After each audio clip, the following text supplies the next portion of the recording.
দেখবেন বাবাদের জামাকাপড় সব সময় মায়েদের শাড়ি থেকে কম দামি হয়। বাবাদের ওয়ার্ডরোব ভর্তি জামা কাপড় থাকে না।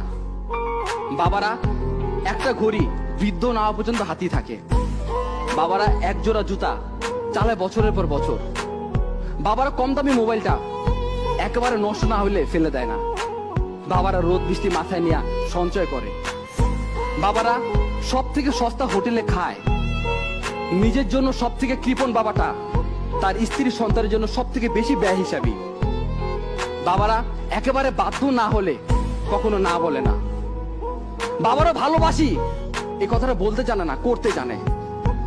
পৃথিবীর সব পুরুষ খারাপ, সব জন্মদাতা খারাপ, কিন্তু একটাও খারাপ বাবা নাই। মানুষটা মোমবাতির মতো, নিজে গলে পরিবারকে আলো দেয়। আর সেই মানুষটা হলো বাবা। সন্তানের হাতে নতুন মোবাইল তুলে দিয়ে যে নিজে পুরাতন মোবাইল ইউজ করে।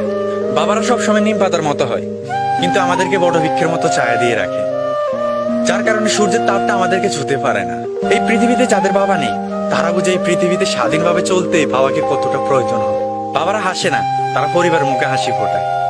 আমরা যখন আমাদের বাবার কাছ থেকে কিছু চাই, তখন সে চাওয়াটা পূরণ করার জন্য আমাদের বাবা 10 জন মানুষের সামনে মাথা নিচু করতে একটু চিন্তা করে না। মাঝে মাঝে বাবা আমাদের কিছু চাওয়া পূরণ করতে পারে না, তখন আমাদের অনেক খারাপ লাগে। কিন্তু আমাদের অনেকের জানা নেই, আমাদের চাওয়াটা পূরণ না করে আমরা যতটুকু কষ্ট পেয়েছি এর চাইতে 1000 গুণ বেশি কষ্ট বাবারা আমাদের চাওয়াটা পূরণ না করতে পারায় পেয়ে থাকে। বাবা শব্দটা 2টা অক্ষরের, কিন্তু এই 2টা অক্ষর 2টা পৃথিবীর সমান। আপনি তা কখন বুঝবেন জানেন? যখন অক্ষর 2টা আর এই পৃথিবীতে থাকবে না। প্রত্যেকটা বাবাই চায় তার সন্তান সুখে থাকুক।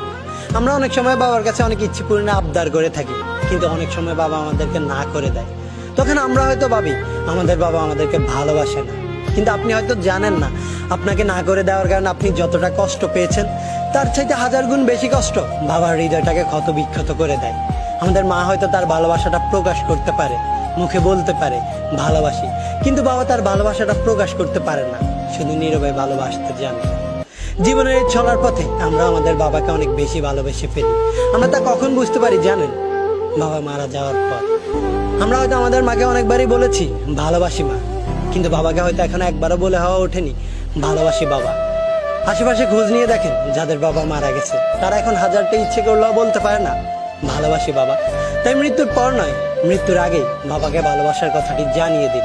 বাবার সামনে গিয়ে দাঁড়ান আর বলুন হয়নি বলা একটি কথা, ভালোবাসি বাবা।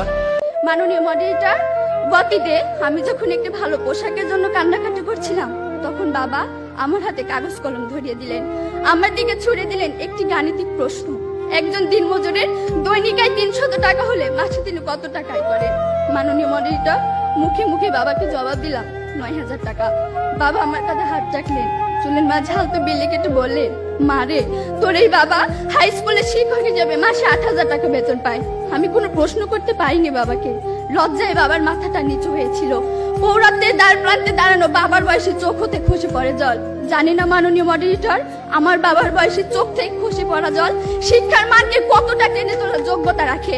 মাননীয় মডারেটর, এই যদি হয় শিক্ষাগুরুর জীবন, তাহলে একটা সময় হয়তো এদেশে আর কোনো শিক্ষকই পাওয়া যাবে না। এমন বাংলাদেশ আমরা কখনোই আশা করি না।